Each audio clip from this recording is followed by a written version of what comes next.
ಶರಣಶ್ರೀ ಸಿದ್ದನಗೌಡ ರೇವಣಗೌಡ ಪಾಟೀಲ್ ಅವರು ಇವರು ವೃತ್ತಿಯಲ್ಲಿ ವೈದ್ಯಕೀಯ ಇಲಾಖೆಯಲ್ಲಿ ಸೇವೆಯನ್ನು ಸಲ್ಲಿಸ್ತಾ ವೈದ್ಯಕೀಯ ಕಾಲೇಜಿನಲ್ಲಿ ಉಪನ್ಯಾಸಕರಾಗಿ ಪ್ರಾಧ್ಯಾಪಕರಾಗಿ ಸೇವೆಯನ್ನು ಸಲ್ಲಿಸ್ತಾ ಅವರ ಸಹೋದರ ಶರಣಶ್ರೀ ಶಿವನಗೌಡ ಪಾಟೀಲ್ ಅವರು ಕೂಡ ಕೆವಿ ಇಲಾಖೆಯಲ್ಲಿ ಸೇವೆಯನ್ನ ಸಮರ್ಪಣೆಯನ್ನು ಮಾಡ್ತಾ ಹಾಗೇನೆ ಶ್ರೀಮಠದ ಪರಮ ಭಕ್ತರಾಗಿರ್ತಕ್ಕಂಥ ಶರಣಶ್ರೀ ಸಿದ್ದನಗೌಡ ರೇವಣಗೌಡ ಪಾಟೀಲ್ ಅವರು ಪರಮ ಪೂಜ್ಯರಿಗೆ ಭಕ್ತಿಪೂರ್ವಕ ಸನ್ಮಾನವನ್ನ ಗೈತಾ ಇರುವಂತದ್ದು ತಾವೆಲ್ಲ ಶರಣ ಬಂಧುಗಳು ಜೋರಾದ ಚಪ್ಪಾಳೆ ಮುಖೇನ ತಟ್ಟೋಣ. ಶರಣಶ್ರೀ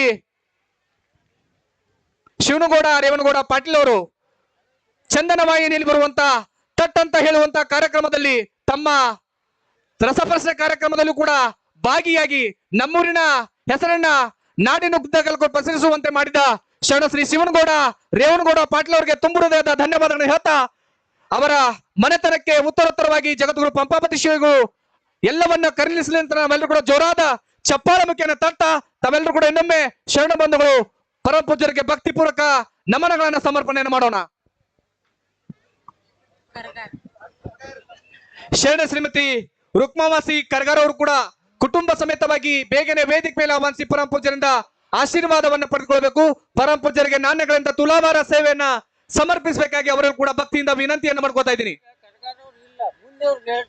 ಹಾಗೇನೆ ಕುಮಾರ್ ಶ್ರೇಯಾಚ ಕಮಾಡ್ಗಿ ಸಾಕಿನ್ ಹತ್ತಿರಕೇಳವರು ಕೂಡ ಬೇಗನೆ ವೇದಿಕೆ ಮೇಲೆ ಆಹ್ವಾನಿಸಿ ಪರಮ ಪೂಜ್ಯರಿಗೆ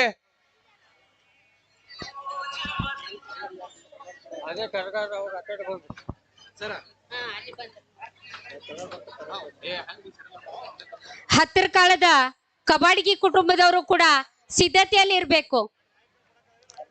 ಕರ್ಗಾರ್ ಅವರ ಕುಟುಂಬ ಪೂಜ್ಯರಿಗೆ ತುಲಾಭಾರ ಸೇವೆಯನ್ನ ಮಾಡಿದ ನಂತರ ಕಬಾಡ್ಗಿ ಅವರ ಕುಟುಂಬ ಸೇವೆ ಸಲ್ಲಿಸುವರಂತೆ. ಬೇಗನೆ ಪಾಟೀಲ್ ಬಂತಂದವರು ಬೇಗನೆ ವೇದಿಕೆಯಿಂದ ನಿರ್ಗಮಿಸಬೇಕು. ಮುಂದಿನ